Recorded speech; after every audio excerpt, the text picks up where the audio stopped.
En el nombre del Padre, y del Hijo, y del Espíritu Santo. Amén. Ven, Espíritu Santo, llena los corazones de tus fieles y enciende en ellos el fuego de tu amor. Envía, Señor, tu Espíritu y todas las cosas serán creadas. Y renovarás la faz de la tierra.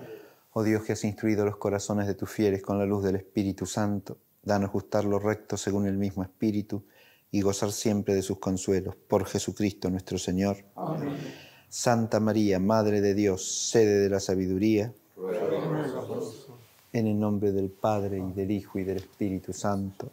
Amén.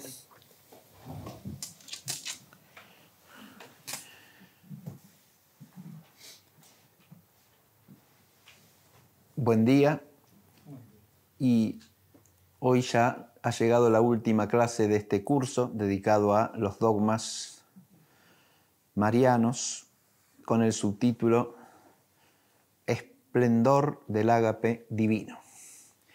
Y como anunciamos la clase pasada, esta clase va a tratar no ya de un dogma mariano, sino de una perspectiva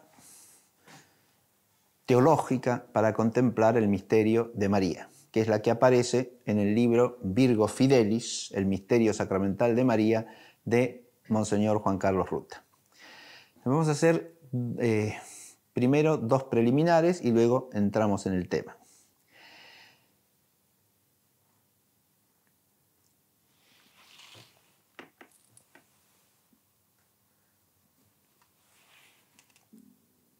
Lo primero es mostrarles unas imágenes que en realidad tenía intención de mostrar al final de la clase pasada, que se hizo ya demasiado larga y no me dio tiempo a hacerlo. Pero viene bien hacerlo ahora como corolario de nuestra contemplación de los dogmas marianos. Retomando la imagen que está en la portada del programa del curso.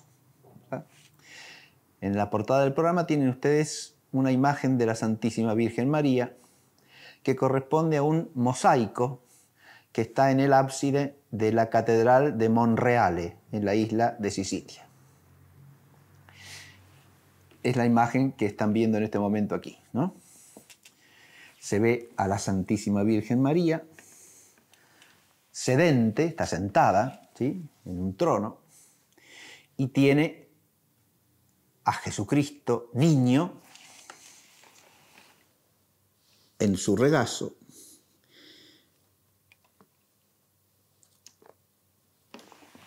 con vestiduras doradas, ¿no?, manifestando su divinidad, la divinidad del niño, ¿no?, y en actitud de bendecir a sí mismo, ¿no? Fíjense que el niño bendice, ella lleva en su regazo al niño que es el Señor y que bendice a su pueblo, bendice a los hombres. Él es la bendición en realidad. Bien. En esa imagen María aparece con un título que ahora voy a mencionar, está contemplado con una enorme profundidad teológica en el libro Virgo Fidelis, que es el título Trono o sede de la sabiduría, ¿sí? María está sentada como una reina en su trono, pero a su vez ella es el trono de la sabiduría encarnada, Jesucristo el Señor.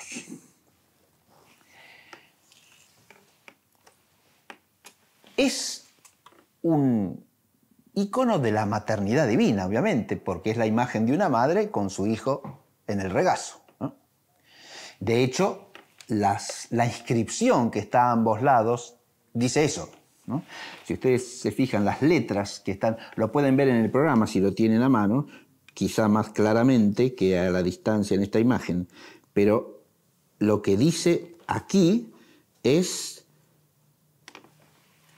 Mater Theou, o sea, Madre de Dios, ¿sí? Como se solía hacer con letras griegas, está escrito eso, Madre de Dios. Y también en griego dice Hepanachrantos, es decir, la totalmente inmaculada, ¿no?, la totalmente sin mancha. Bien.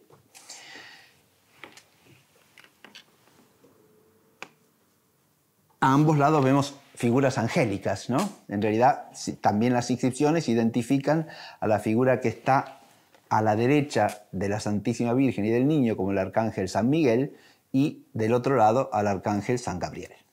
Bien. Y luego, si seguimos la imagen a derecha e izquierda, están San Pedro y San Pablo, acompañando a los costados y debajo imágenes de santos evangelistas y santos obispos. Bien. Pero ahora vamos a ver primero una aproximación donde vemos básicamente la parte superior de esta imagen, ¿no?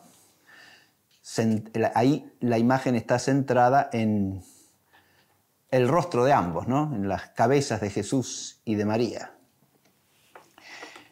Esta aproximación de la imagen nos hace pensar ya más directamente en la divina maternidad, ¿no? Porque vemos al niño claramente en brazos de la madre, ¿no? Sobre el regazo de la madre.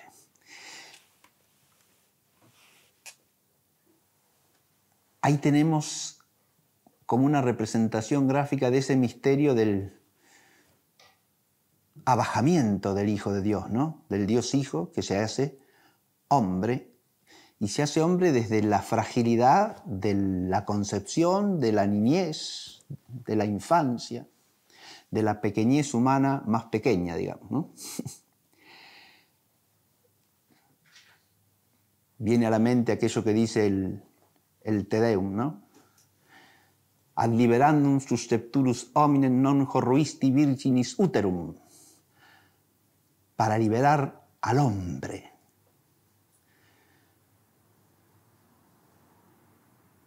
No tuviste horror del seno de la Virgen.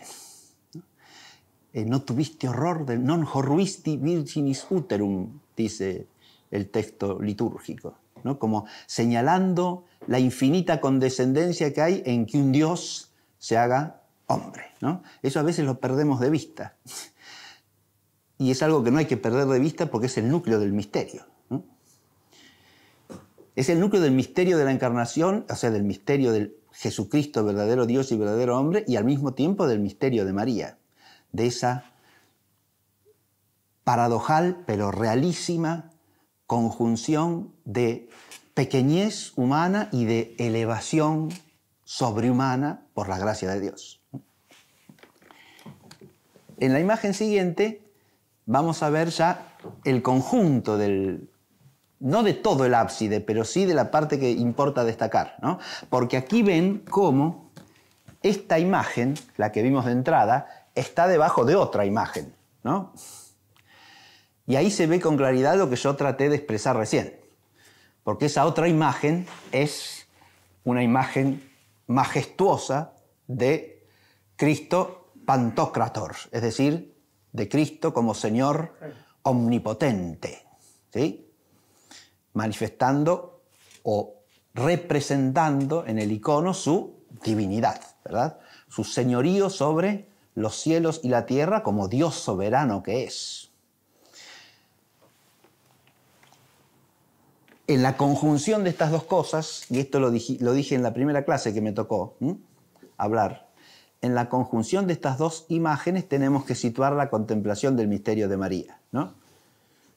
Jesucristo, por su divinidad, trasciende radicalmente a toda criatura, a toda persona creada. Y María es una persona creada, ¿no? Pero al mismo tiempo es su madre.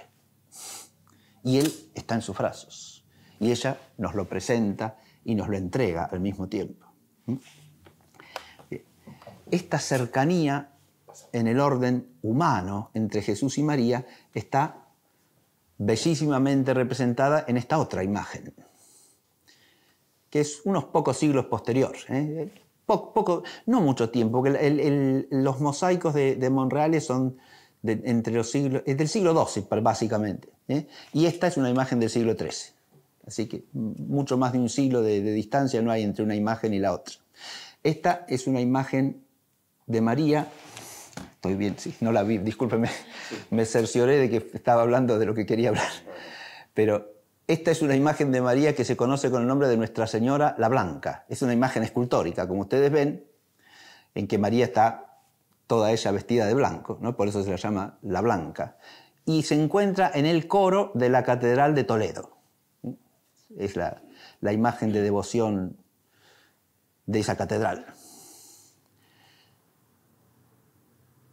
Y como imagen gótica que es, nos presenta a la Virgen de pie, con el niño en brazos. Las representaciones escultóricas góticas de María en general son así, ¿eh?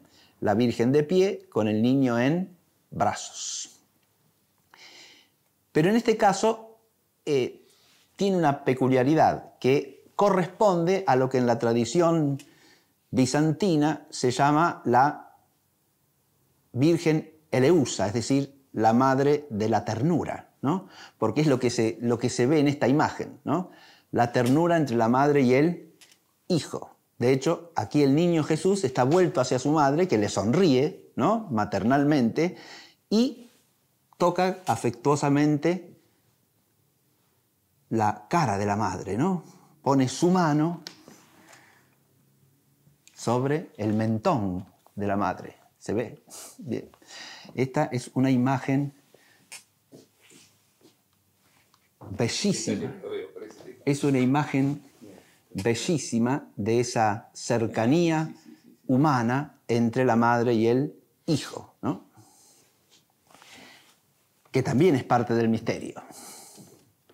Este realismo de la humanidad de Jesús forma parte del misterio. No es atenuando el realismo de la humanidad de Jesús que entramos en el misterio, sino recibiéndolo en su plenitud, ¿no? Ese realismo implica que el Señor tiene una naturaleza humana íntegra y real, no aparente, ¿no? Es verdadero Dios y verdadero hombre, como decimos en el Catecismo. Y esa verdadera humanidad se expresa en su ser hijo de una madre humana. Como dice el símbolo quicunque, es consustancial al Padre según la divinidad, consustancial a nosotros según la humanidad que ha recibido de su Santísima Madre. ¿Sí? Aquí, después sigue otra imagen que no se ve más entera, creo, ¿no?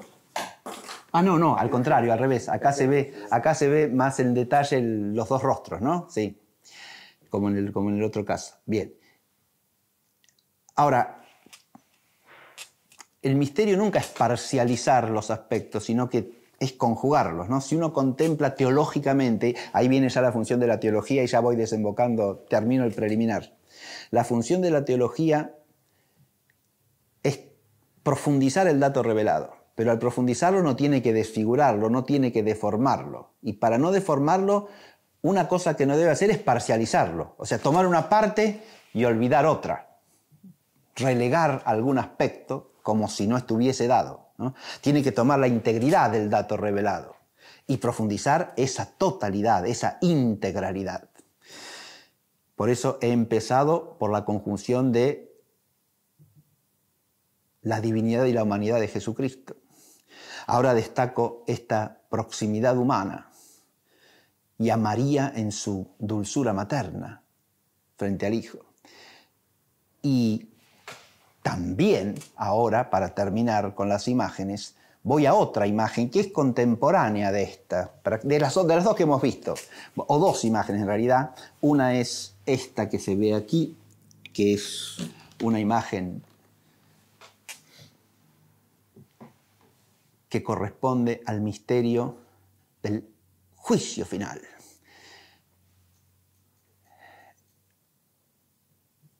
Esto se encuentra en la iglesia de la Anunciación de Torcello, cerca de Venecia. Y aquí ya es más difícil ver lo que quiero mostrar, discúlpenme, porque esta es una imagen que no podía recortar, porque arriba se ve a Jesucristo que viene, ¿no? Como el Señor y juez que llega, ¿no? Rodeado.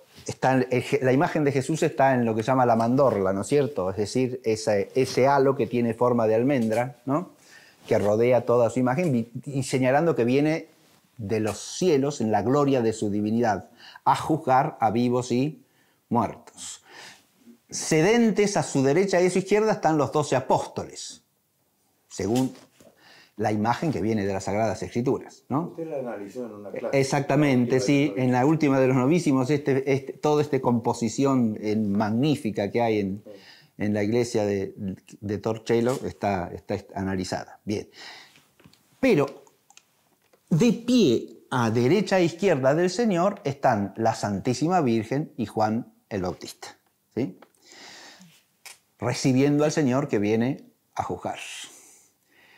María también entonces está asociada aquí en la piedad de los fieles a otro aspecto del misterio. Fíjense, ya no es la madre tierna que tiene en sus brazos al hijo, ¿no?, y le sonríe, sino que es la madre que acompaña al hijo que viene a establecer el juicio definitivo sobre todos los hombres en el día final. Y si recordamos, en esa clase yo analicé varios modos de representar el misterio del juicio final, y en muchos vemos la presencia de María. Basta recordar, por ejemplo, el juicio final de Miguel Ángel en la Sixtina, ¿no? Dura 6 horas. Ahí, si ustedes recuerdan, la imagen más próxima a Jesús que viene a juzgar es la de María, ¿no? Es la única que está unida a la imagen de Jesús, ¿no?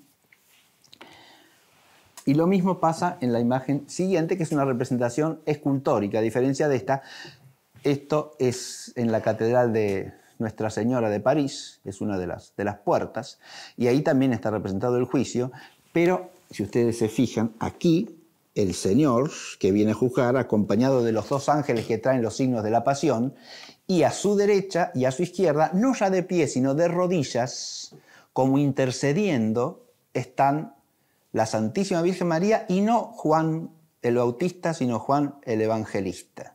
Porque esta imagen es otra representación distinta, porque no enfoca desde la idea del cumplimiento del juicio, sino más bien desde la idea de que el juicio está estrechamente asociado a la pasión del Señor, ¿no?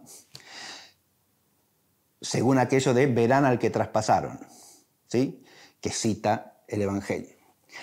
Y entonces quienes acompañan al Señor que viene al juicio aquí y de rodillas ante Él que viene son la Santísima Virgen y el discípulo amado que estuvieron al pie de la cruz. Bien.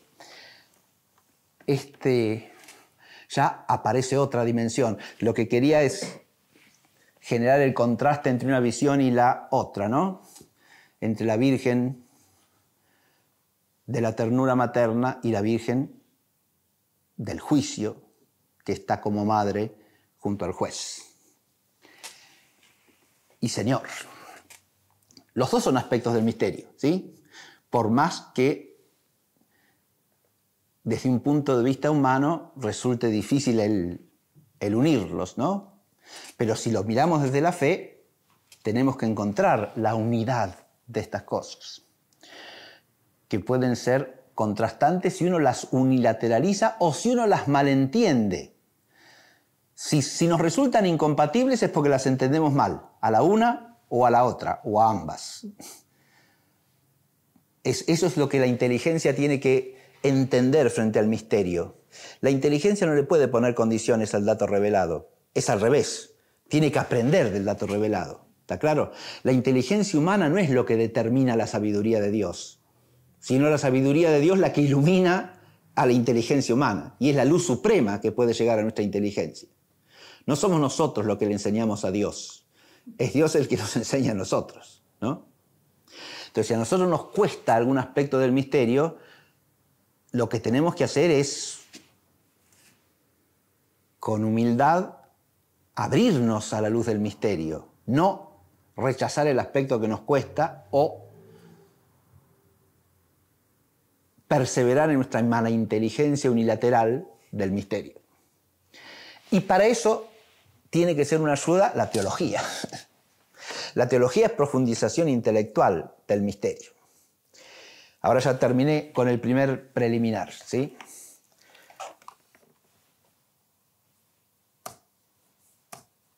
Y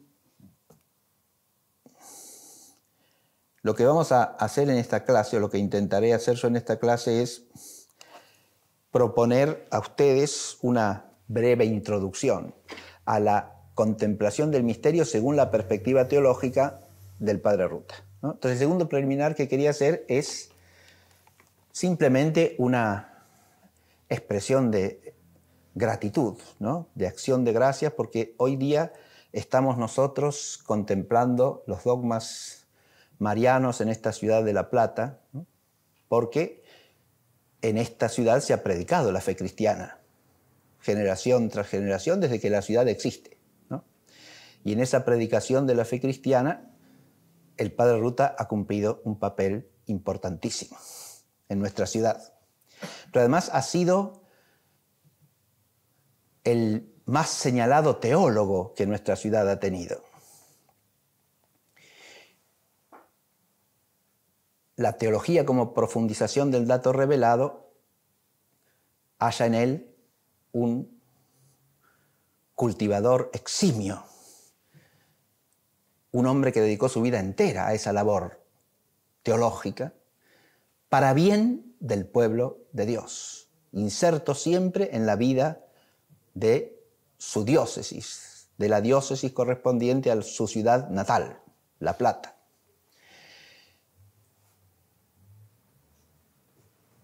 Es por antonomasia el teólogo de La Plata. Pero la acción de gracias nuestra no solo por esto, sino además porque hoy en esta clase estamos hablando desde este mismo escritorio en que esta obra fue escrita, ¿sí? Desde la casa de Monseñor Ruta, de manera tal que tenemos que dar gracias especialísimas por eso, ¿no? Por ser beneficiarios de su legado teológico, en el que la teología es entendida siempre como un acto de amor a Dios por sobre todas las cosas y de amor al prójimo en la gracia de Dios.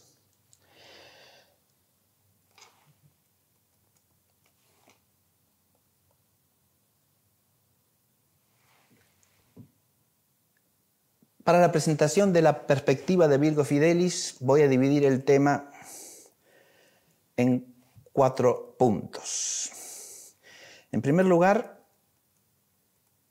lo que podemos llamar la síntesis teológica de Monseñor Ruta y la esencia de la teología, que es ya un punto de entrada remoto, no inmediato, al tema que nos va a ocupar.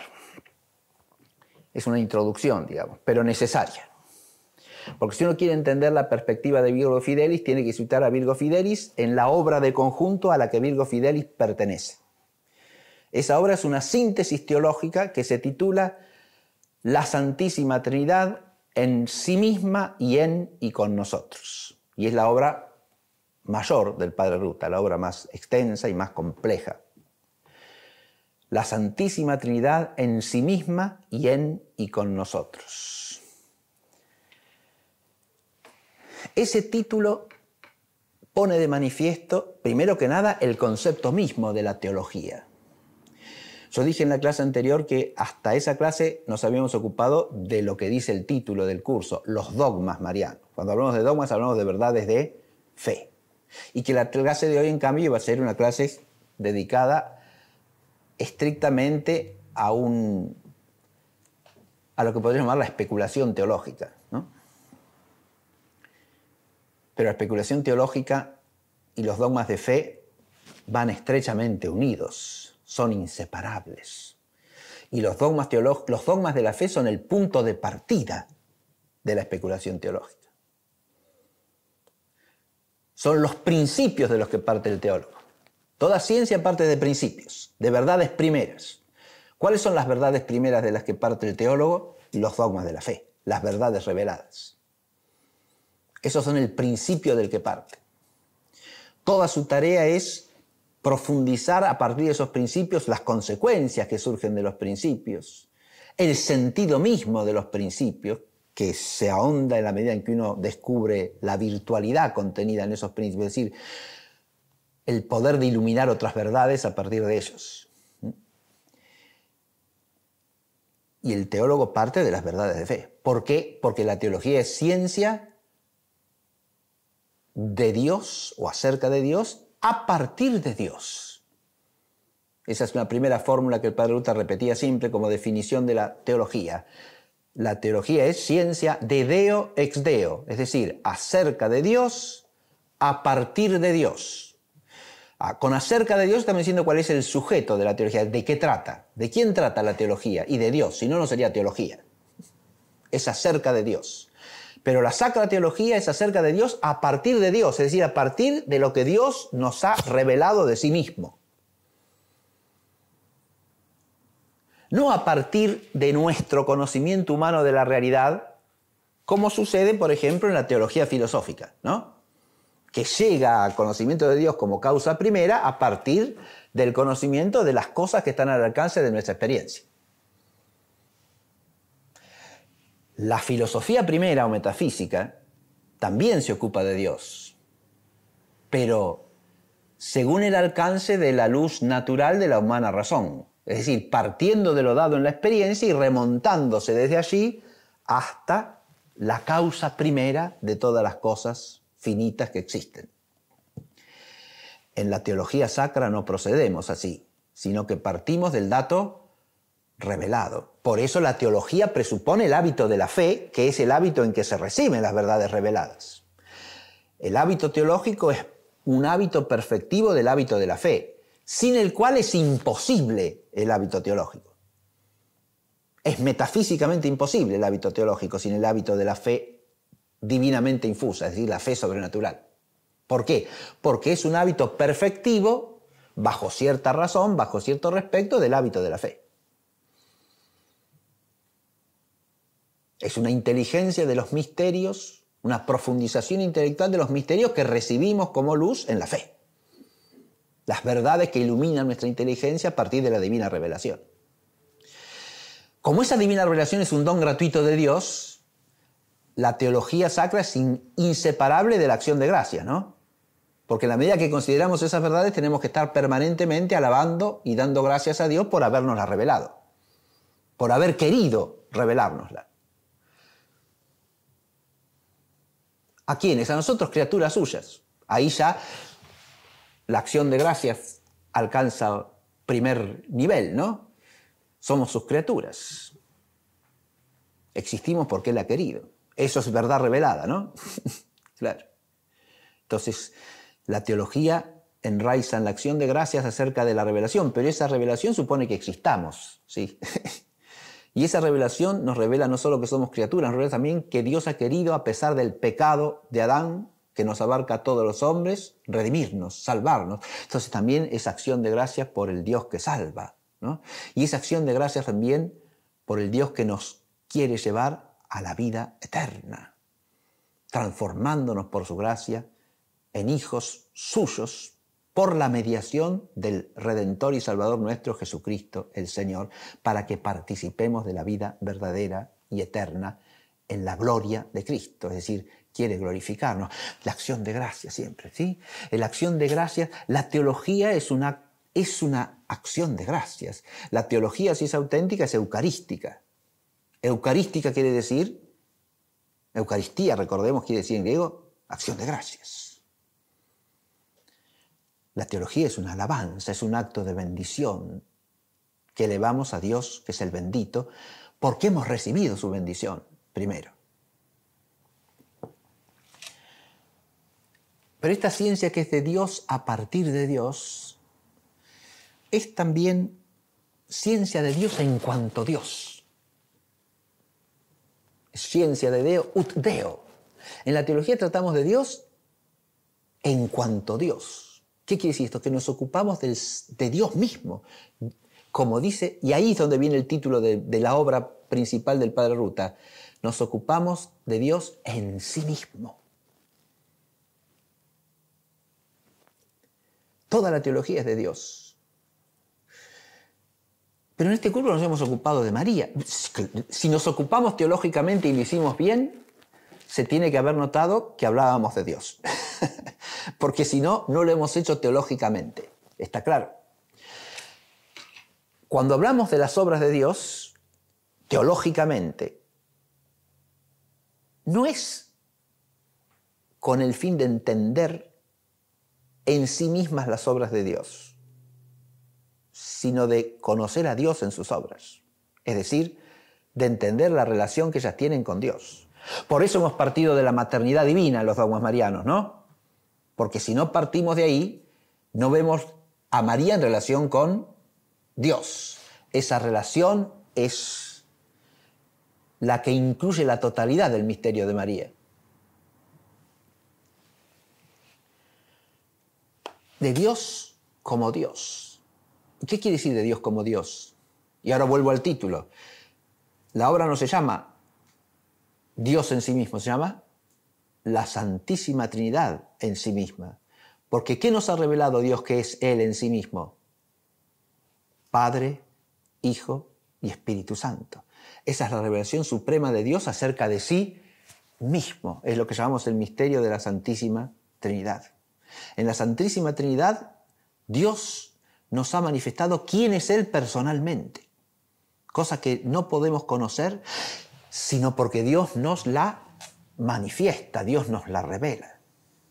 Fíjense que la interioridad ni siquiera de otra persona humana la conocemos si ésta no nos la manifiesta, si no nos la revela.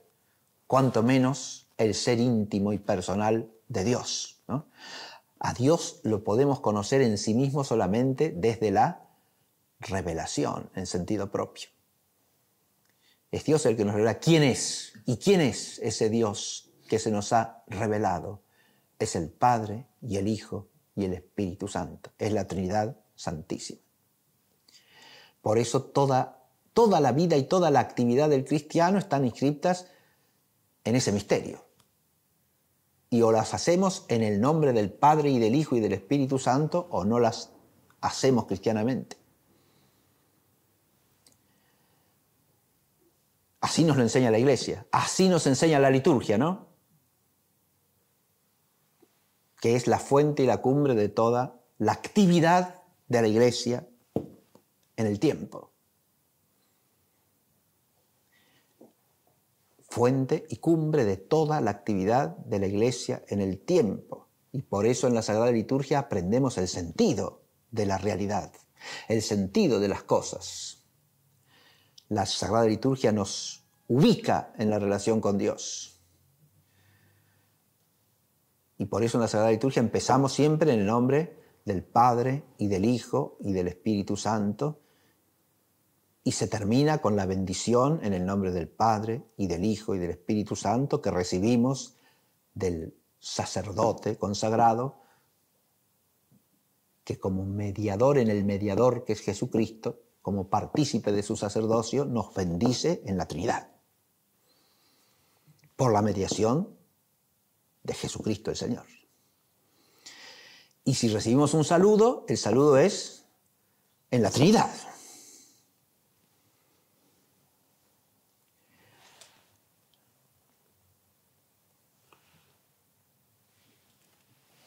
Y cuando la Sagrada Liturgia Eucarística llega a su culminación,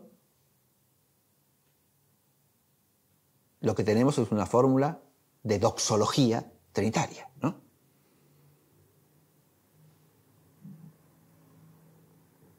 Cuando el sacerdote, elevando las especies consagradas, dice: por Él, con Él y en Él, a ti, Dios Padre Todopoderoso, en la unidad del Espíritu Santo, todo honor y toda gloria, ahora y por los siglos de los siglos. Y el pueblo responde con el amén más importante de toda la liturgia.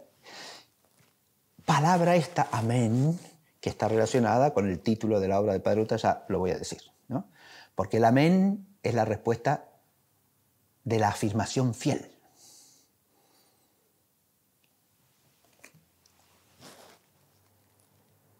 María se llama a sí misma sierva del Señor, tanto en su diálogo con el arcángel Gabriel, como en el Magnificat, ¿no?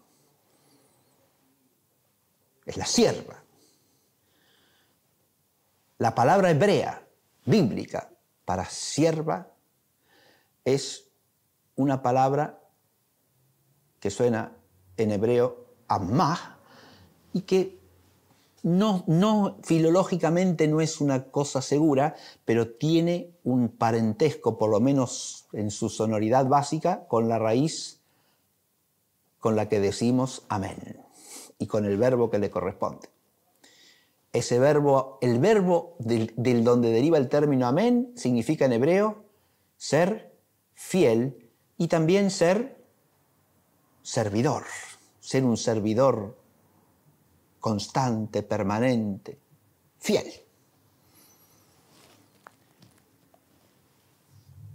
Ahora, cuando nos citamos en ese título, la Santísima Trinidad en sí misma y en y con nosotros, vemos lo que podríamos llamar la materia completa de la teología, ¿no? La teología se trata de Dios en sí mismo y de Dios en y con nosotros. Es decir, de Dios y de su obra, como decimos también, ¿verdad? Es todo el designio eterno de Dios y la obra de Dios lo que consideramos en la teología, en cuanto el conocimiento de esa obra nos lleva a conocer a Dios. Esto también está hasta fácilmente inteligible desde la razón natural, ¿no? Como dice el Señor en el Evangelio, por sus frutos se conoce el árbol, ¿no? Por las obras conocemos a las personas también. Y bueno, y a Dios lo vemos en sus obras, ¿o no? Lo contemplamos en sus obras, en las maravillas que hizo el Señor. En las maravillas que hizo el Señor, contemplamos al Señor. La Santísima Trinidad en sí misma y en y con nosotros. Cuando consideramos a María en la teología del Padre Ruta, es en relación con la Trinidad Santísima. Ese es el primer dato de la síntesis, ¿sí? Y está en el título de la obra. María aparece en vinculación con la Trinidad o no es contemplada teológicamente. ¿Está claro? Si la contemplamos teológicamente es que la contemplamos a la luz del misterio de la Santísima Trinidad. Hemos tratado de mostrar los dogmas marianos desde allí, ¿no? Partiendo de la maternidad divina y mostrando la relación de María con el orden hipostático, lo cual nos muestra que María es una persona creada, no persona divina, que son solamente las personas de la Santísima Trinidad, pero con una relación única con una de las personas de la Trinidad. Es la madre del Verbo que se ha hecho carne.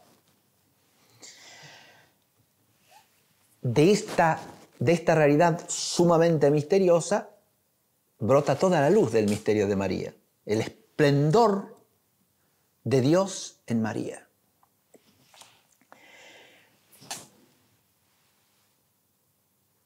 Cuando dice el título en y con nosotros, nos podríamos detener largamente en esto, pero no es esta la ocasión. ¿Por qué en y con? ¿Por qué esas dos preposiciones? ¿No? El en alude a la idea de una presencia de Dios en las obras, o mejor dicho, a las obras de Dios como un lugar en que Dios se halla, se encuentra, ¿no? Es una idea fundamental de toda la teología. ¿Dios está presente en su obra o no? Y ciertamente, claro que sí.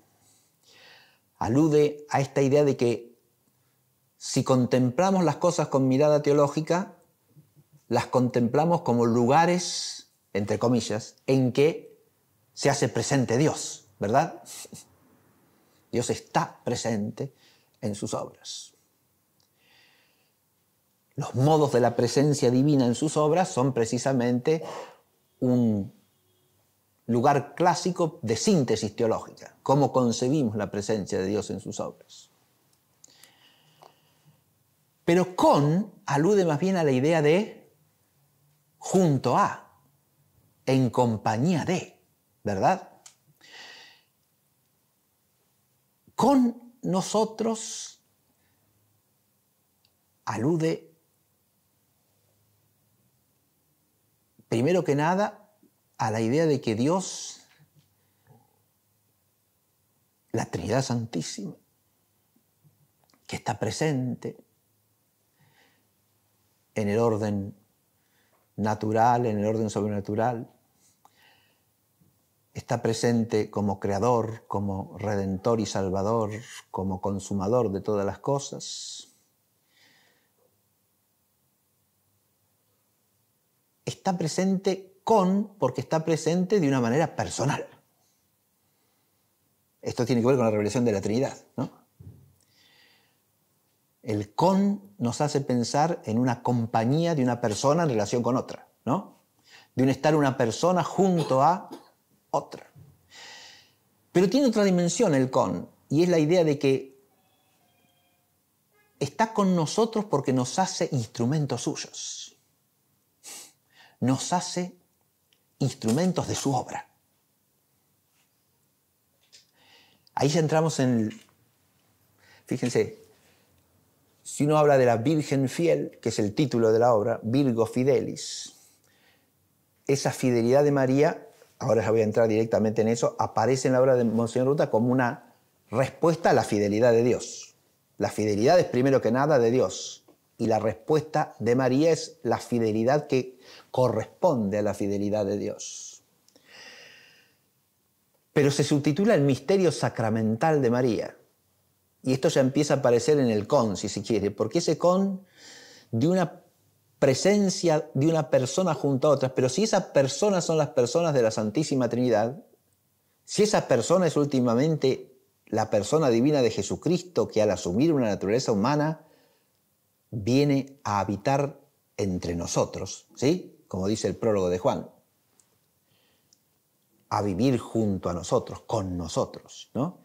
Pero ese con nosotros se hace nosotros con Él, ¿no? Como dice la doxología que recordé hace un rato, por Él, con Él y en Él. Pero si podemos alabar al Padre en la comunión del Espíritu, por Él, con Él y en Él, es porque Él nos ha hecho suyos y nos hace partícipes de su vida. Ahí está el en y el con, ¿sí? Fíjense que por Cristo, con Él y en Él, ¿no? Con Él y en Él tienen una clara relación con este título que estoy tratando de exponer mínimamente, ¿no? La Santísima Trinidad en sí misma y en y con nosotros. En y con nosotros.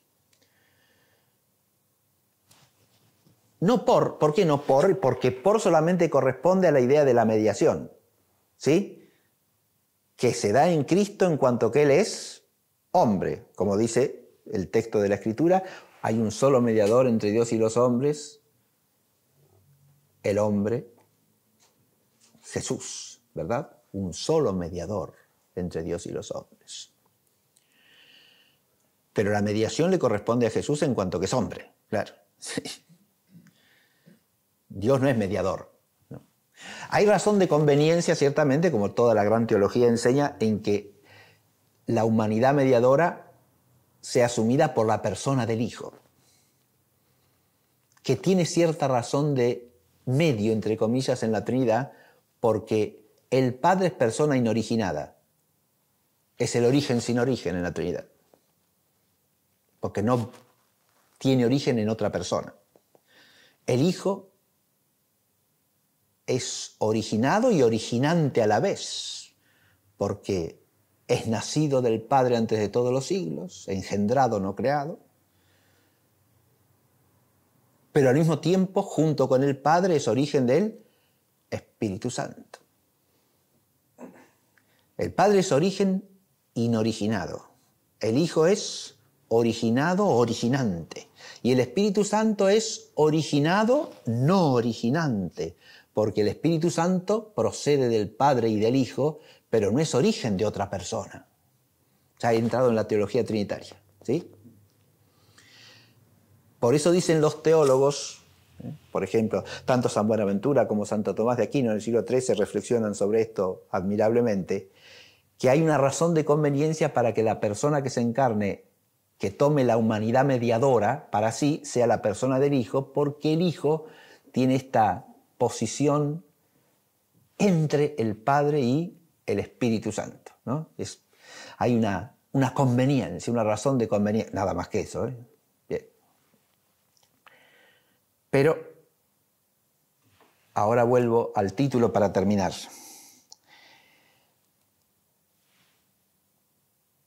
Si uno desde este título, la Santísima Trinidad en sí misma y en y con nosotros, va al desarrollo de la obra, se encuentra con que la obra primero trata de la Trinidad en sí misma, ¿sí? En 4 títulos, de los cuales hay 2 que son centrales. De esos 4 títulos, los 2 fundamentales son el que se llama la Trinidad, revelación y conocimiento del misterio, y el que se llama la vida trinitaria. ¿Sí? Complemento de la Trinidad es el libro titulado El Logos Joaneo, que se refiere a la revelación del misterio del Logos eterno del Padre. Y complemento de la vida trinitaria es el libro que se llama Los nombres de las 3 divinas personas. Bien. Esto es la teología trinitaria del Padre Ruta. Pero luego viene toda la parte en que contemplamos a la Santísima Trinidad en y con nosotros. ¿Y cuál es el eje vertebrador de todos esos libros?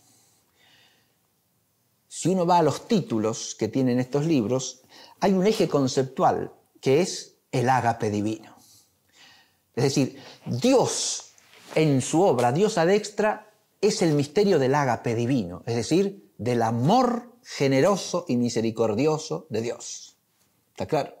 Del amor porque Dios quiere comunicarse ad extra. Y de ahí viene su obra.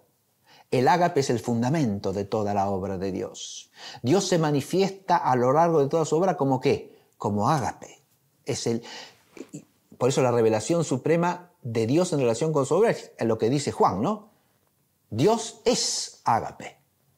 Dios es ágape. Título del primer libro de esta segunda parte de la obra del Padre Ruta. Dios es ágape. El ágape, revelación del ágape divino en la Sagrada Escritura. Dios es ágape. Y después viene el ágape en los padres de la Iglesia. Y después hay otros títulos previstos que no llegó a escribir con relación al ágape divino en la tradición posterior a los padres, ¿no? En la teología posterior a los padres. Pero luego vienen los caminos del ágape divino en el Antiguo Testamento, los caminos del ágape en el Antiguo Testamento, toda la visión, toda la economía veterotestamentaria antes de eso, me olvidé, hay títulos proyectados que no están, ¿sí? Uno se llama La creación y la elevación sobrenatural, primer gesto del ágape divino. Primer gesto del ágape divino. Y el siguiente se llama El pecado original, rechazo del ágape divino. Luego vienen los caminos del ágape divino en el Antiguo Testamento, o sea, toda la economía veterotestamentaria contemplada desde el ágape divino. Y luego viene Jesucristo, epifanía del ágape divino.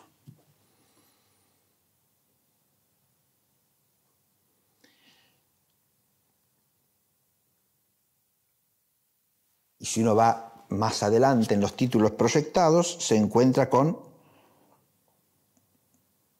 lo que sería el volumen 6A, la celebración del ágape, el misterio pascual de la Iglesia. O sea, la Iglesia es contemplada desde la celebración del misterio pascual, que es la celebración del ágape en la Iglesia.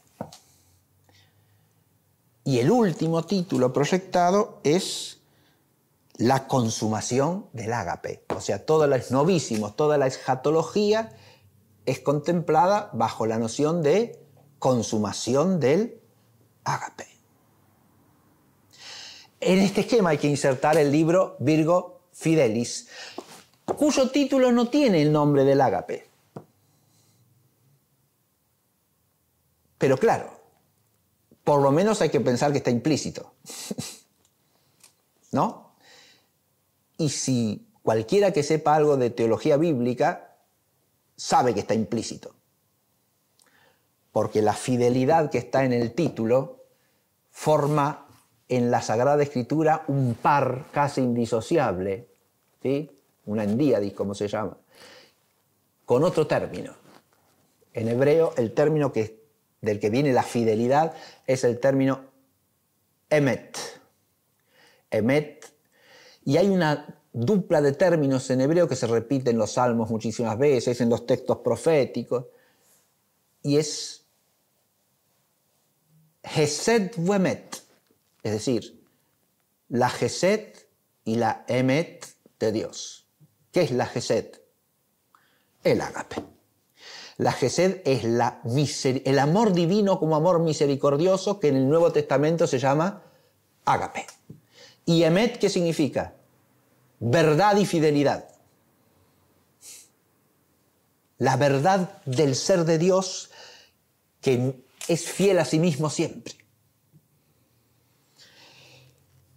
Y todas las obras de Dios son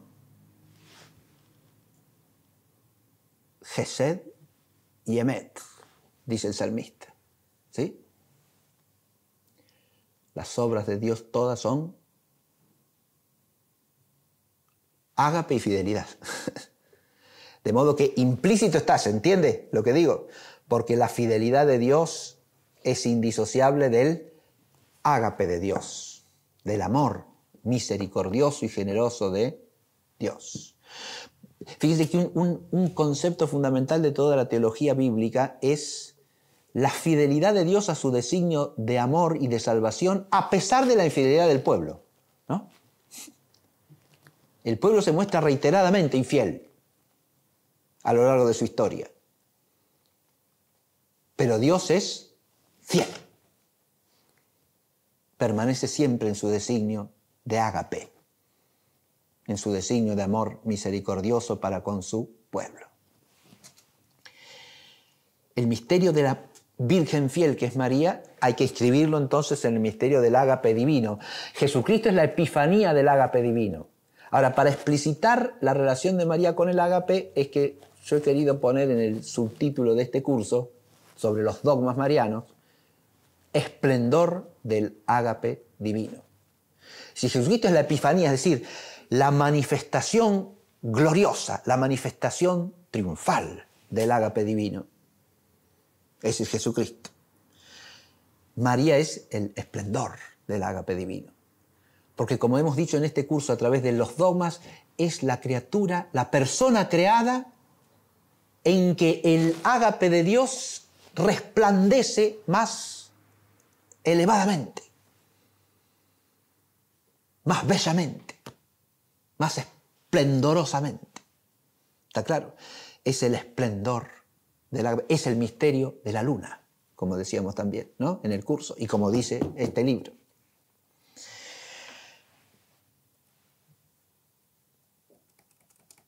Es la mujer vestida de sol. ¿Sí? Ese sol es Jesucristo, el sol de justicia. El que nace de lo alto, ¿no? Es el Oriens ex alto, según el cántico de Zacarías, ¿verdad? El Benedictus. A diferencia del sol que vemos, del sol material que vemos nacer desde abajo, ¿no?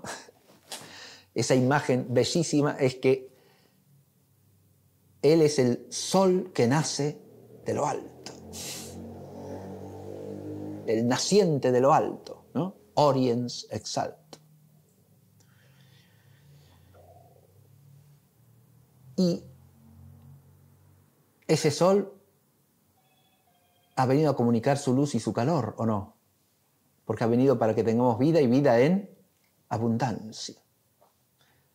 Ahora, ¿en quién resplandece supremamente la luz de ese sol, que es Jesucristo? En la mujer vestida de sol, es decir, en María Santísima, que es al mismo tiempo primicia y arquetipo de la Iglesia entera, que en cuanto es cuerpo de Cristo está revestida de la gloria de su Señor, que es su cabeza.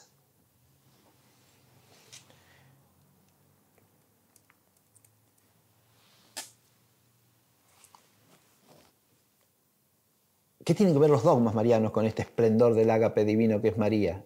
Y todo, porque recordemos, porque hemos querido ceñirnos, este curso no ha sido un curso de reflexión teológica sobre María, sino un curso de exposición lo más ajustada posible de las verdades de fe acerca de María. Hemos mencionado cuestiones teológicas, pero no nos hemos detenido en ellas para profundizarlas, para exponer argumentos, sacar conclusiones, decir nuestra posición en esto es esta o es esta otra. El esfuerzo ha sido presentar el núcleo dogmático y las cuestiones teológicas, mencionarlas al pasar para decir, bueno, en este caso esto, para señalar que eso se conteste a la cuestión teológica de una manera o de otra, eso no es de fe, sino que es simplemente una opinión teológica. ¿Está claro? Si hemos mencionado cuestiones teológicas es para eso. Para mostrar la distinción entre lo que es de fe y aquello que se puede especular más allá de lo que es de fe. Y esto también me parece un esfuerzo importante, primero de la teología en general. Esa disciplina, la teología es auténtica cuando distingue lo que es de fe de lo que es opinable. Un discurso teológico que no distingue entre lo que es de fe y lo que no es de fe es un discurso teológico confuso e innoble. ¿Está claro lo que digo? Porque lo que es de fe exige nuestro asentimiento incondicional. ¿Se entiende? Pero las opiniones teológicas no.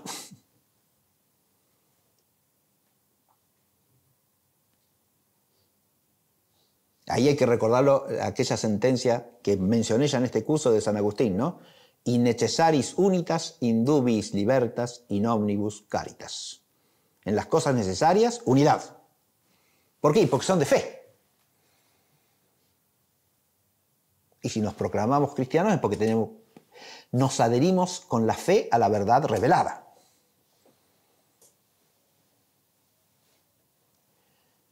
En las cosas dudosas o opinables, libertad. Y en todo, caridad.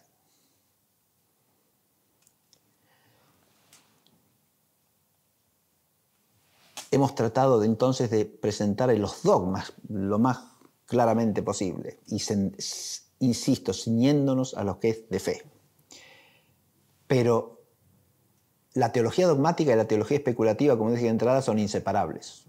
Porque en cuanto a la inteligencia humana trata de profundizar en la verdad dogmática, surge la necesidad de la reflexión teológica, ¿no? E incluso para discernir cuál es en su contenido objetivo la verdad dogmática, hace falta el esfuerzo de la inteligencia teológica.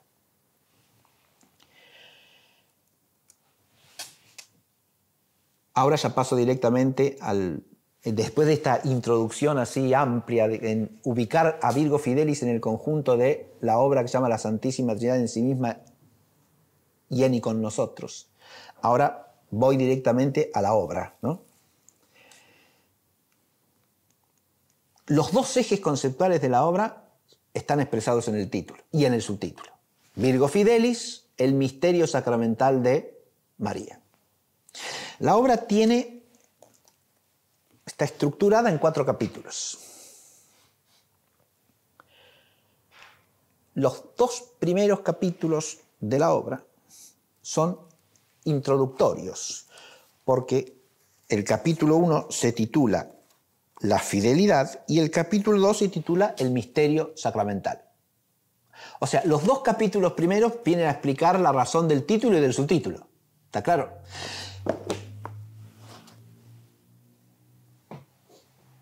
Esos 2 capítulos nos recuerdan lo que es la teología de la fidelidad y lo que es teológicamente el misterio sacramental. ¿A qué llamamos misterio sacramental? Porque si no entendemos la teología de la fidelidad y la teología del misterio sacramental, no podemos entender por qué María es la Virgen fiel y por qué hablamos de un misterio sacramental de María. ¿Está claro? Luego viene el capítulo 3, que es el grueso de la obra. El grueso de la obra es un solo capítulo, el capítulo 3, que es el misterio sacramental de María. Y está estructurado en 2 partes. La primera parte se titula La fidelidad de Dios y la segunda, La fidelidad de María. ¿Está claro? Esas son las 2 partes del capítulo 3. La fidelidad de Dios y la fidelidad de María. De modo que todo el misterio de María está contemplado desde una doble fidelidad, ¿sí? Primero, desde la fidelidad de Dios. Esa fidelidad en la que vemos cómo el designio eterno de Dios llega a realizarse culminantemente ¿en quién? En Jesucristo, claro, y en su madre María. Es el misterio de la fidelidad de Dios. Fidelidad de Dios a su designio eterno. ¿Por qué? Porque es la fidelidad de Dios al plan eterno de la creación. Dios ha creado todas las cosas ¿para qué? Para que estén ahí y se ocupen de sí mismas. No, Señor. Para que cumplan con su naturaleza. Tampoco. Por eso la creación, a la luz de la fe, es siempre creación y elevación al orden sobrenatural, decimos, ¿no? Porque Dios ha creado todas las cosas para un fin que las trasciende. Las ha creado para el reino de Dios.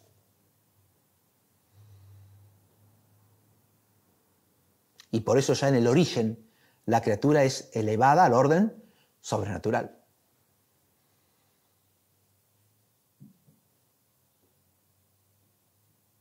Si el hombre es hecho a imagen de Dios según su semejanza, es porque es hecho para ser hijo. Cosa que de suyo no puede ser. En el sentido bíblico. Es decir, para ser elevado a la participación de la vida divina. Y cuando pone a Adán en el jardín de Edén, le comunica una serie de bienes que trascienden su naturaleza. Lo hace copartícipe de su obra creadora, del gobierno del universo, y le da hasta la capacidad de dar nombres a las cosas, ¿sí? Como recreándolas. Es decir, como participando en la obra creadora de Dios. Ese es como dice en la síntesis del periodo, el primer gesto del ágape divino. Pero luego el hombre con su pecado, en Adán y en Eva, rechaza ese ágape. Y ahí tenemos la fidelidad de Dios a su designio. Dios no aniquila esa creación por su infidelidad, sino que ya desde el primer momento la ordena a la salvación. Y en el protoevangelio le anuncia la salvación. Y se la anuncia en aquellas palabras dirigidas por Dios a la serpiente. Pondré perpetua enemistad entre ti y la mujer, entre tu linaje y su linaje.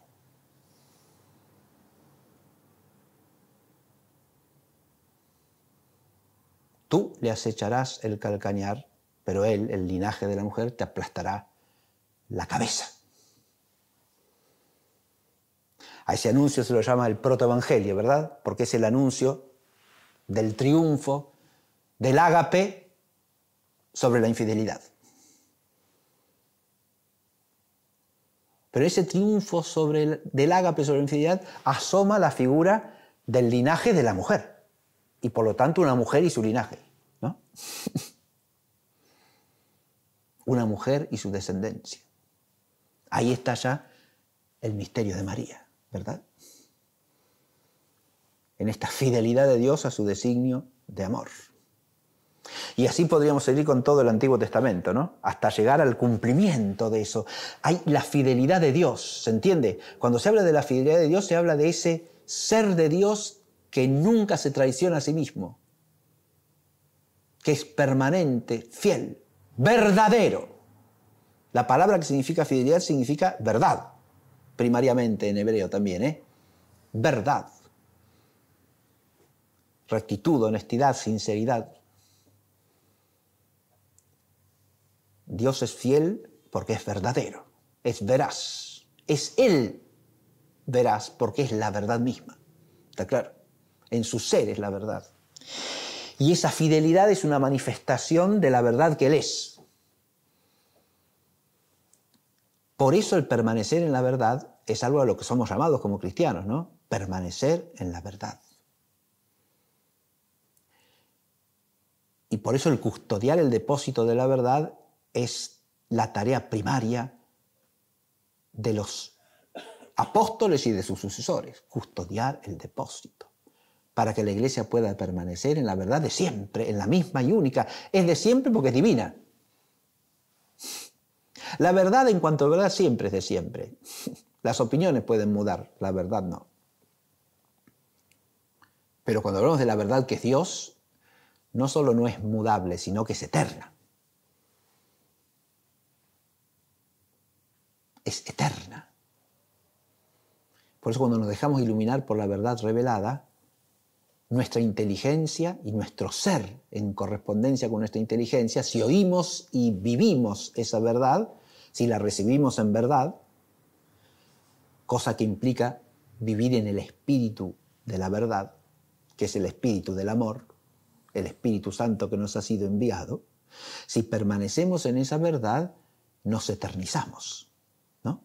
Nos hacemos de la eternidad. En realidad, dejamos que Dios nos haga suyos, nos haga de su eternidad.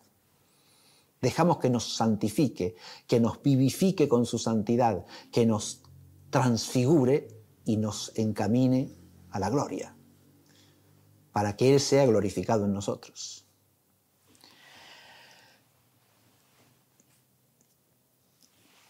El primer eje es el de la fidelidad divina. No voy a decir más de la fidelidad en sí, pero es el tema del primer capítulo. Este eje abarca todo el centro de la presentación del Padre Ruta. Hay una doble fidelidad, dije. Primero la fidelidad de Dios y después la fidelidad de María. En la exposición de la fidelidad de Dios en el misterio sacramental, ¿qué temas trata el Padre Ruta? Primero, la maternidad divina. Primero que nada. El hecho de que María sea hecha Madre de Dios implica el misterio de la encarnación, que es la manifestación última de la fidelidad de Dios, ¿verdad? Esa encarnación del Verbo. Es el cumplimiento del designio salvífico. Y es el fundamento de la gloria. Porque es la instalación del reino. Es el inicio del reino, ¿está claro? Él es el reino.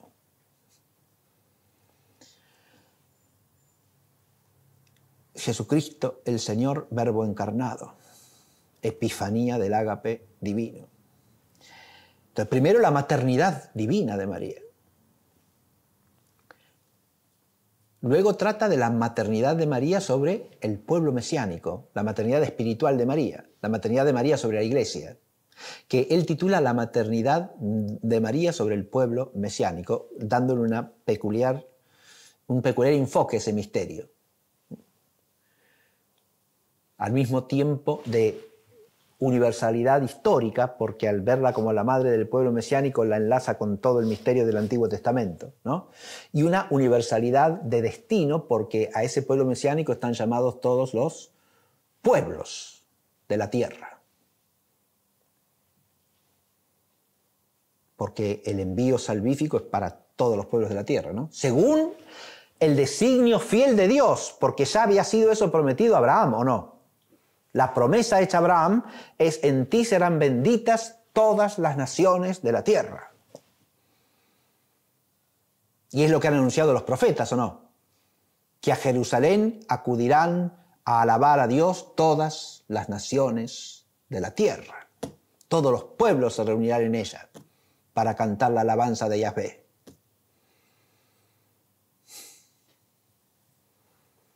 Jerusalén, Sión, que es la morada de Dios sobre la tierra, ¿no? La Jerusalén física es un signo de la Jerusalén que es la morada de Dios en la tierra, que se llama Iglesia. Como el Israel antiguo es una figura del Israel definitivo, que es la Iglesia. Como el templo de la antigua alianza es una figura del templo de la alianza nueva y eterna, que es Cristo y su Iglesia.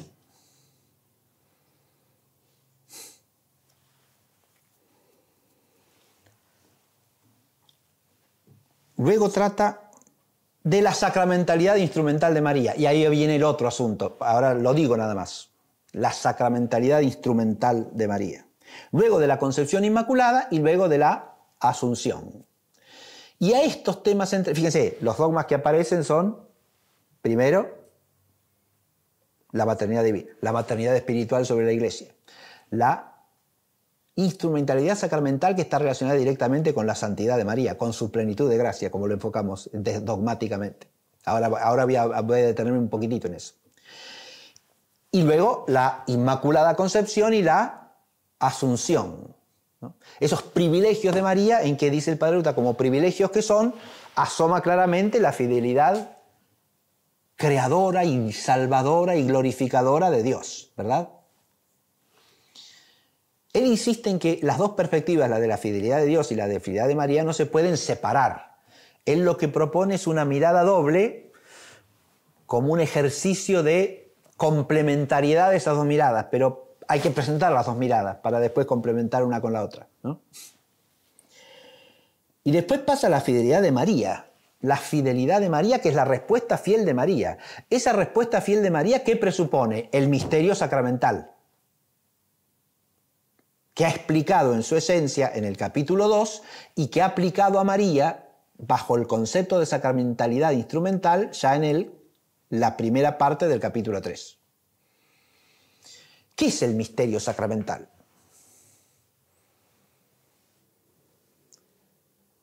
Si no entendemos eso, la fidelidad de María no aparece teológicamente, ¿eh?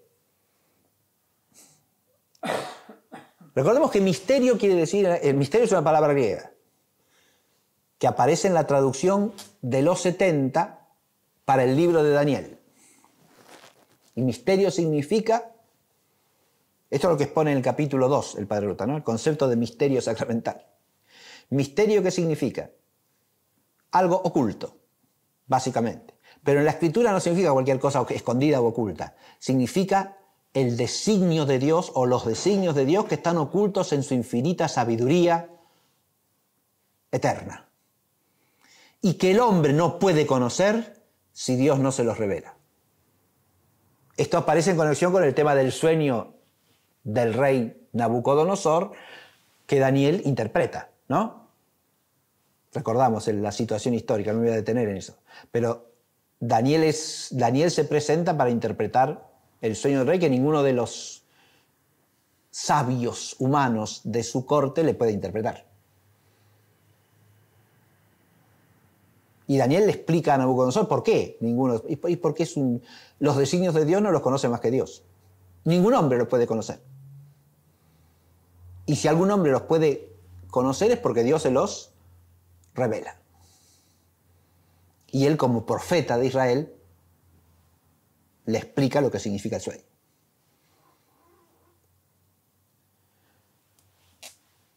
Ahí aparece la palabra misterio. En el Nuevo Testamento la palabra misterio aparece sobre todo, no exclusivamente, pero sobre todo en San Pablo. ¿Y San Pablo a qué llama misterio? A eso mismo, pero ahora centrándolo por antonomasia en Cristo mismo. Cristo es el misterio. ¿Cuál es el designio supremo de Dios? El designio que centra todos los designios. Claro que entre los designios de Dios está el misterio de la creación, el origen del hombre, el paraíso original, la promesa hecha a Abraham, la alianza mosaica, todos esos son designios de Dios, ¿verdad? El envío de los profetas, el exilio babilónico. Daniel ahí está, ¿no? En el exilio babilónico, que purifica al pueblo de su idolatría. Todos son designios de Dios. Pero todos esos designios tienen un centro, que es Jesucristo. Porque todo lo que precede a Él en la historia se ordena a Él. Y todo lo que le sigue se ordena desde Él. Es comunicación de su misterio. Lo anterior es preparación de su misterio y lo que sigue es comunicación de su misterio. En realidad, el misterio de salvación en su realidad eternal trasciende los tiempos y los abarca a todos, desde el principio hasta el fin. Porque la obra de la encarnación del Verbo y de la Pascua de Cristo no es obra menor que la creación del universo entero. Como dice una oración de la Vigilia Pascual. No es obra menor. No, señor.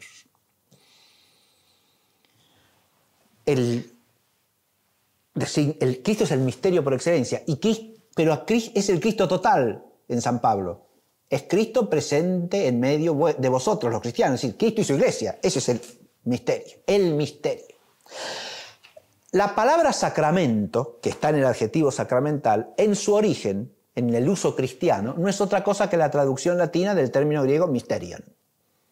¿Está claro? Lo que los padres griegos llaman mysterion, los padres latinos, ya desde el siglo III, llaman sacramentum.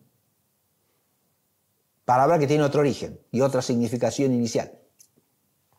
Sacramento.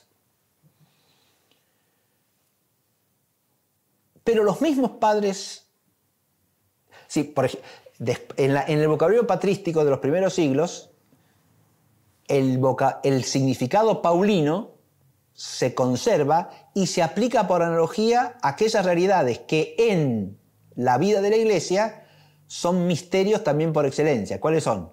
Los sacramentos. ¿Está claro?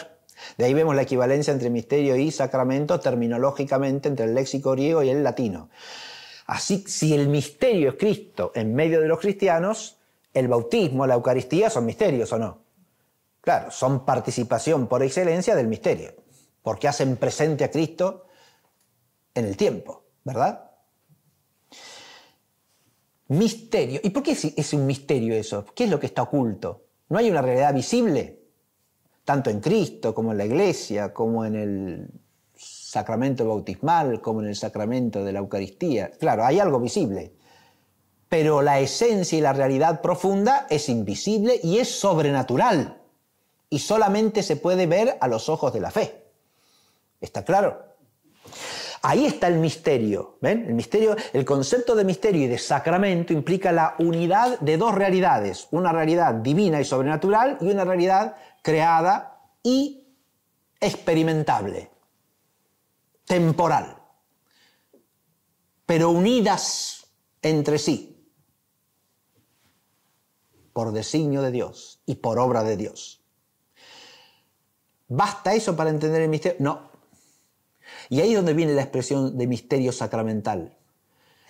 Porque no se trata solamente de dos realidades unidas entre sí, de manera tal que las palabras audibles que dice el que bautiza y el agua que vierte sobre la cabeza del bautizando o en que sumerge al bautizando se unen inseparablemente, si hay bautismo, a la gracia de Dios que es infundida en la criatura bautizada, ¿no? ¿Está claro? Que la hace nueva creación, nueva criatura, redimida y salvada por Cristo. Ahora la salvación que Cristo obró se le aplica a él y la gracia de Cristo le llega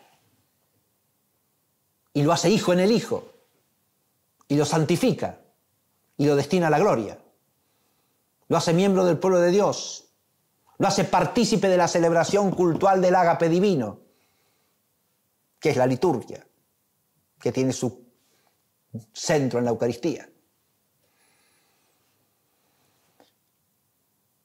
Lo libra del pecado, lo libra de la esclavitud a Satán y lo libra de la muerte eterna.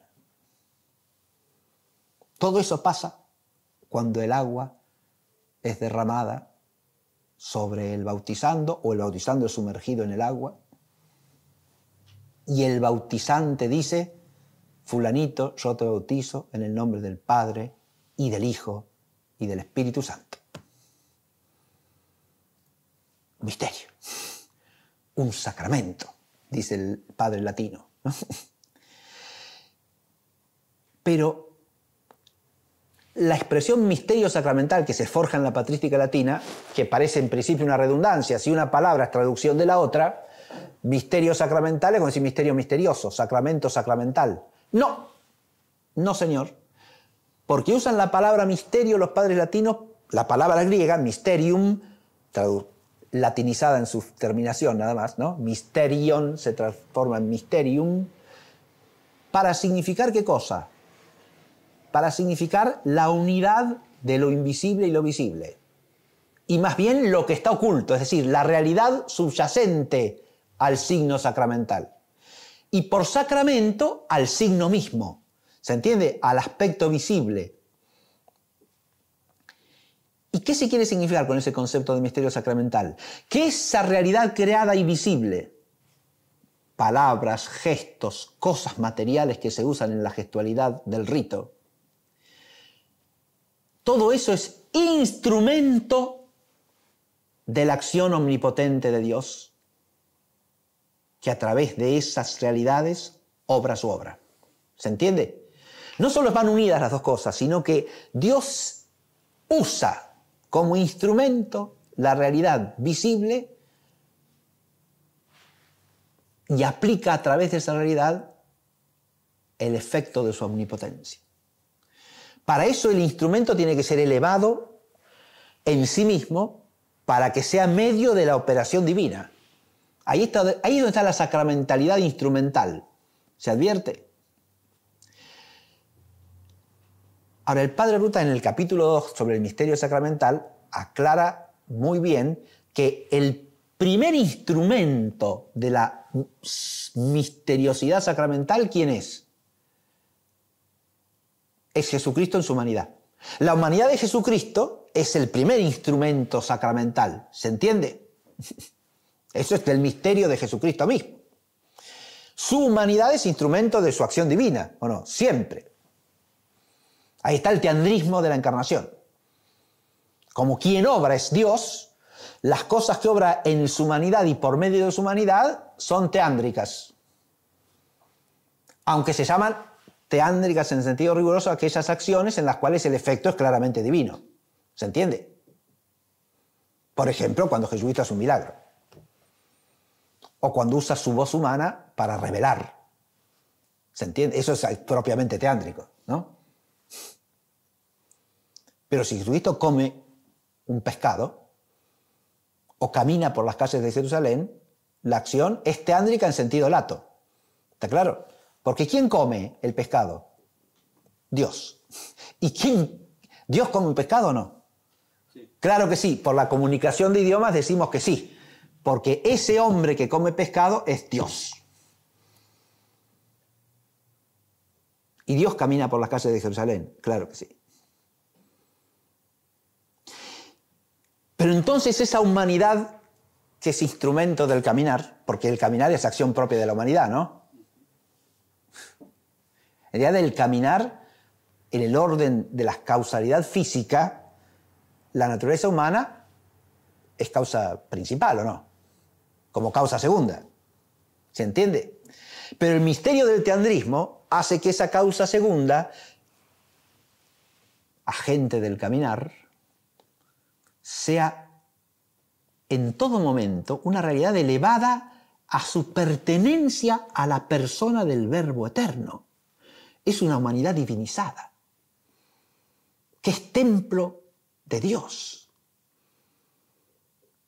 En todo momento esa humanidad está trascendida por la presencia divina, ¿no? El en y el con ahí se dan de la manera suprema, absolutamente suprema, en la humanidad de Jesucristo, porque es la humanidad de la persona del Verbo. De ahí deriva lo que se llama la instrumentalidad inclusive física de la naturaleza humana de Cristo. ¿Por qué? Porque esa naturaleza humana es como un vehículo de la presencia de Dios. Es lo que asoma, por ejemplo, cuando la hemorroísa toca el manto y queda curada, ¿no? Un poder fluía de él, dice. ¿Verdad? Porque esa humanidad es la humanidad del Verbo eterno.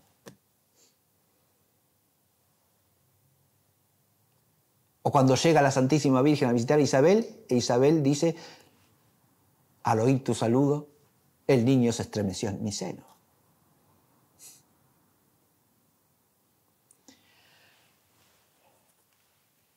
Después está el misterio sacramental ¿de quién? Y de la iglesia entera, dice el Padre. Primero Jesucristo. ¿La iglesia entera es misterio sacramental también o no? Claro que sí. Y todos y cada uno de los miembros del cuerpo somos misterio sacramental. ¿Los sacramentos de la iglesia son misterio sacramental? Claro que sí. ¿La jerarquía de la iglesia es misterio sacramental? Claro que sí.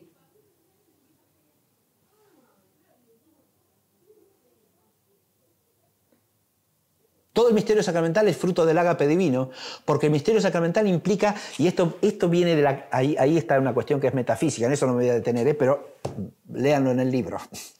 Cuando se expone el concepto de la instrumentalidad sacramental, hay una cuestión metafísica que es esta.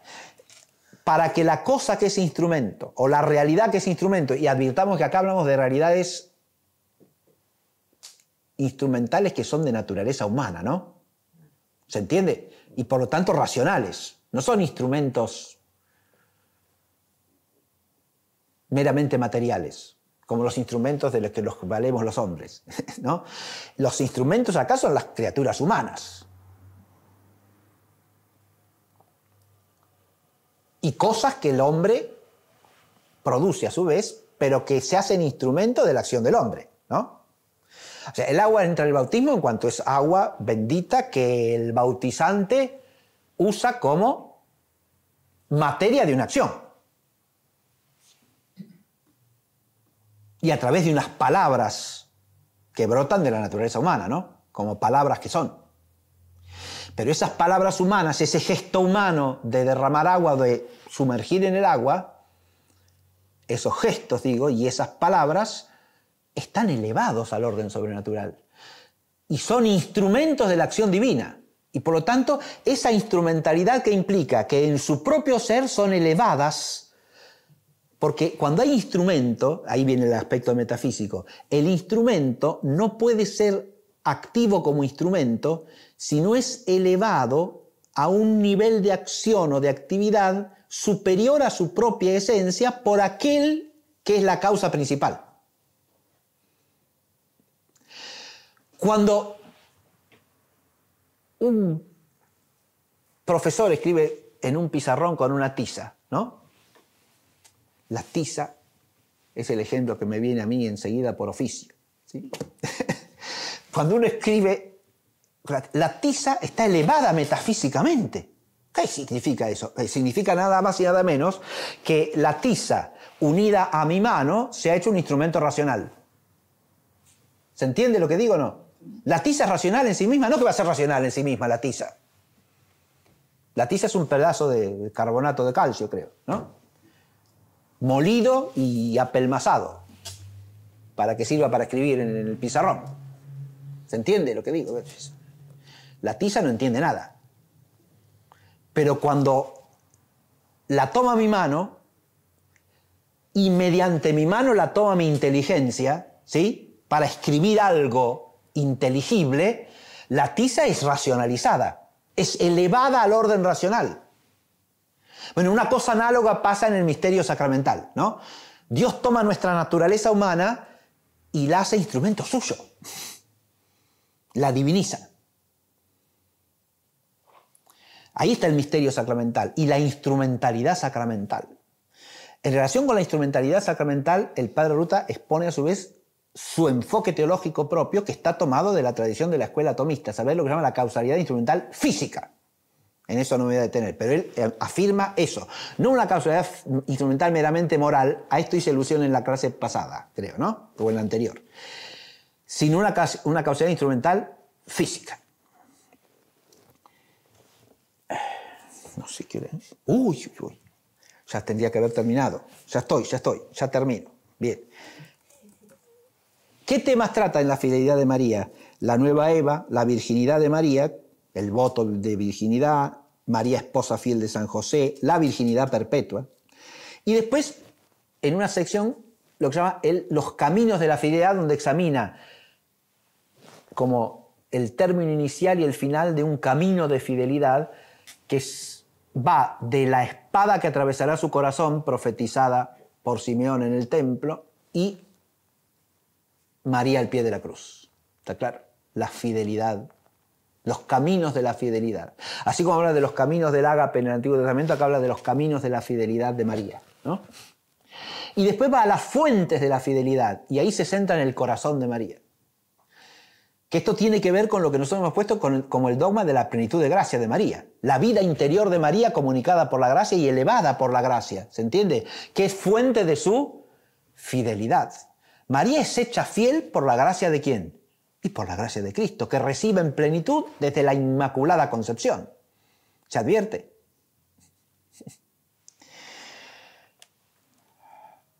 Bueno, ahora ya termino. Después de haber visto la estructura de Virgo Fidelis, los prolegómenos del Virgo Fidelis, la estructura de Virgo Fidelis, segunda y tercera parte de esta clase, termino con un epílogo, que viene a ser el epílogo de la clase y del curso a la vez. Y lo que quiero hacer es con ustedes simplemente una breve lectura de el Magnificat. Porque el Magnificat es como una síntesis de este misterio de la fidelidad, que es de la fidelidad de María, que es respuesta a la fidelidad de Dios en el misterio sacramental que es María. El Magnificat es el cántico de María, ¿verdad? Que la iglesia entera canta todos los días en las vísperas. La iglesia hace eco a la voz de María cotidianamente con este cántico. Eleva este cántico a Dios. Las voces de los cristianos repiten las palabras de María. ¿Para qué? Para cantar la grandeza del Señor. ¿Qué hace María en el Magnificat? Lo que hace María cabe relacionarlo claramente con lo que dicen los Salmos 95 y 96. El Salmo 95 dice: venid, cantemos jubilosamente al Señor, cantemos gozosos a la roca de nuestra salvación. Lleguémonos a Él con alabanzas, aclamémosle con salmos, porque grande es Dios, el Señor, Rey grande sobre todos los dioses. Rey grande. Grande es el Señor, ¿no? Y por eso, ¿qué hace María? Esto que dice acá, ¿no? Responde a esta invitación: venid, alabemos, venid, cantemos a Dios porque es grande. Y ella empieza su cántico diciendo: canta mi alma la grandeza del Señor. Magnificat anima mea Dominum. En realidad canta mi alma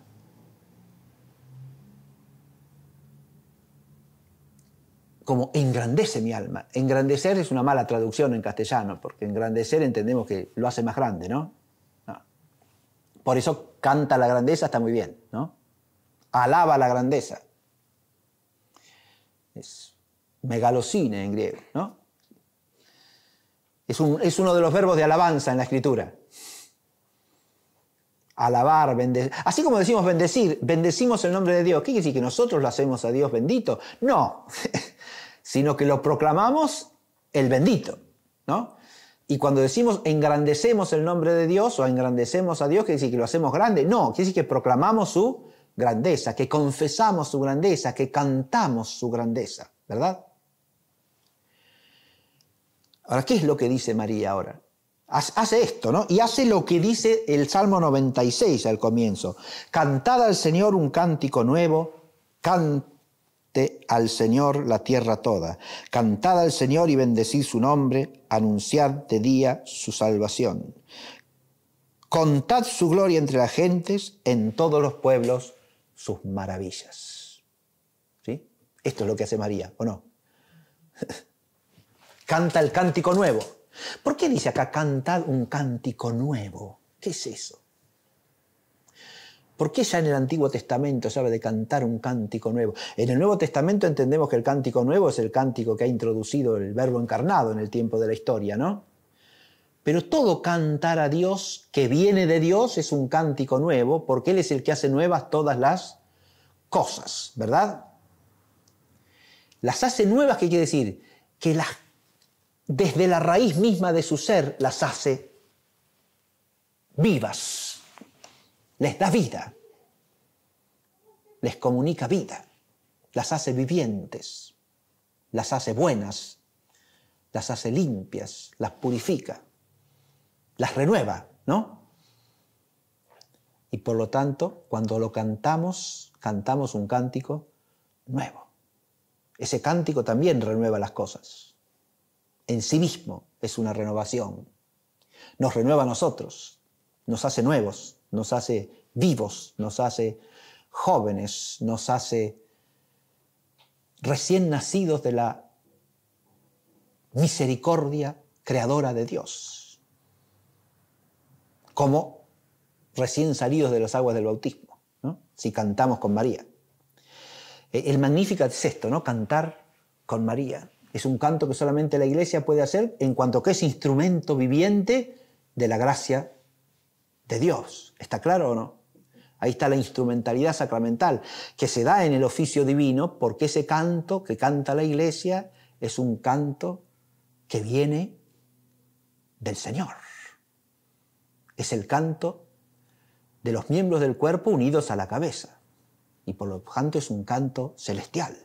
Es un canto que está en el tiempo, pero viene de más allá del tiempo y se dirige hacia más allá del tiempo. ¿Está claro esto? Bueno, ya me repasé. Abrevio esto yo quería comentar brevemente, pero todo el Magnificat. Solamente voy a recordar alguna partecita del Magnificat, ¿no? Canta mi alma la grandeza del Señor y exulta de gozo mi espíritu en Dios, mi Salvador, dice María. Es esto, ¿no? Cantad de día su salvación. Cantad en el día, en el tiempo, su salvación. Porque ha mirado la pequeñez de su servidora, de su sierva.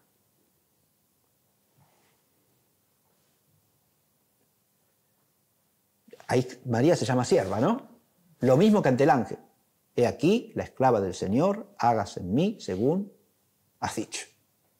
Y ahora dice, el Señor miró con bondad mi pequeñez. La palabra griega ahí es tapeinosine. Hay una discusión exegética clásica que es si esa palabra significa humildad como virtud o significa otra cosa. Significa otra cosa. Porque ni siquiera filológicamente es aceptable que signifique la virtud de la humildad, porque en esa época esa palabra no se usaba para eso. En la tradición patrística griega pasa a significar la virtud de la humildad recién a partir del siglo III o IV. Pero en la época en que se escribe el Evangelio no significa eso. ¿Qué significa? Significa pequeñez, pobreza, miseria. ¿Por qué dice María, ha mirado la pequeñez, el mísero ser de su esclava? Y porque todo lo que tiene de grande le viene de ella o le viene de Dios. Acá vemos, fíjense, acá confluye la auténtica fidelidad de Dios con la fidelidad de María, ¿no? Porque no somos auténticamente fieles a Dios si no reconocemos que todo lo bueno que tenemos nos viene de Él. Nosotros de nosotros mismos, ¿qué somos? Miseria, pequeñez, pobreza. Y esto es lo que canta María. Es el misterio, no es una humildad excesiva, no, es la verdad. ¿Se advierte? María es la criatura más excelsa que hay como persona creada, sin duda alguna. Pero toda esa excelsitud, ¿de quién viene? ¿De ella? De ninguna manera. No sería una israelita fiel si dijese otra cosa, ¿no? Porque toda la fe del Antiguo Testamento y del Nuevo Testamento, ¿en qué consiste? En reconocer que todo el bien viene de Dios. Porque Él es el creador, Él es el salvador, Él es el glorificador. ¿Se advierte esto o no?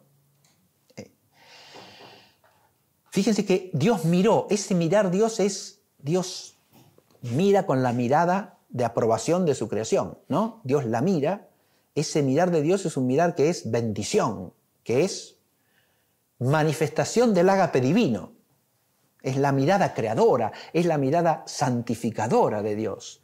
No es que Dios la ve a ella ya hecha, no, al mirarla la hace ser quien es. ¿Está claro esto? Bien.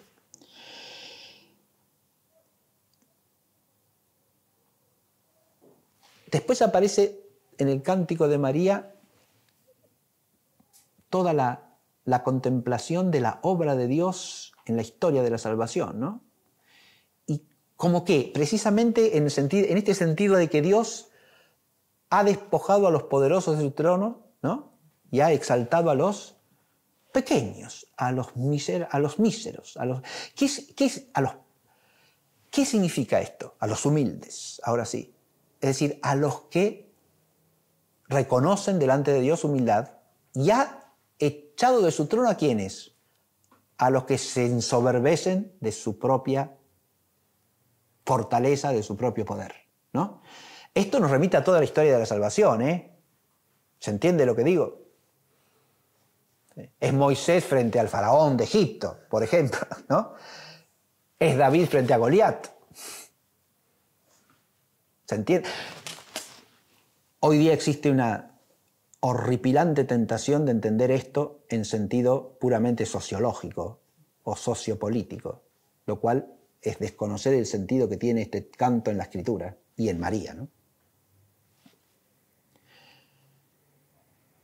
El sentido es básicamente teologal, ¿no? Porque la pobreza y la riqueza de que se habla aquí son la pobreza y la riqueza como actitud delante de Dios. María acá culmina el canto de los pobres de Yahvé, es decir, de los que ante Yahvé reconocen que todo el bien viene de Dios. Y al final reconoce la fidelidad de Dios, ¿por qué? Porque ha acogido a su siervo Abraham, ¿no? A su siervo Israel, perdón, acordándose de su misericordia en favor de Abraham y de sus hijos, o sea, todos los descendientes de Abraham, para siempre. ¿Se entiende? Dios ha acogido a su siervo Israel. Ahí está la fidelidad de Dios, ¿no? Ha tomado a su siervo Israel, acordándose del ágape divino, ¿verdad? Ahí están la fidelidad y el ágape unidos, de nuevo, ¿no? Dios se acordó de su misericordia. Dios siempre se acuerda de eso, acordándose de su misericordia en favor de Abraham y de su linaje para siempre. Bien, con esto ya podemos dejar nuestro curso y les quería dejar simplemente la idea de que cuando contemplamos a María como a la Virgen fiel, estamos uniéndonos a la alabanza de María, a la fidelidad de Dios, ¿no? Y pidiéndole a María que por su intercesión nos haga más fieles cada día, nos haga ser fieles como es ella. Ella, que es la Virgen fiel, es a la que podemos acudir siempre para que nos haga fieles, es decir, perseverantes en la gracia del Señor Jesucristo para gloria del Padre en la comunión del Espíritu Santo, ¿sí? Hay que invocar siempre a la Virgen fiel, a la Virgen fidelísima, para que nos haga fieles al Dios Todopoderoso y Eterno, que es infinitamente fiel y que ha manifestado su fidelidad plenamente en el misterio del Verbo encarnado Jesucristo, su Hijo, Hijo del Padre e Hijo de María, y nuestro Señor. Bueno, muchas gracias por la atención prestada y nos reencontraremos en el próximo curso, si Dios quiere.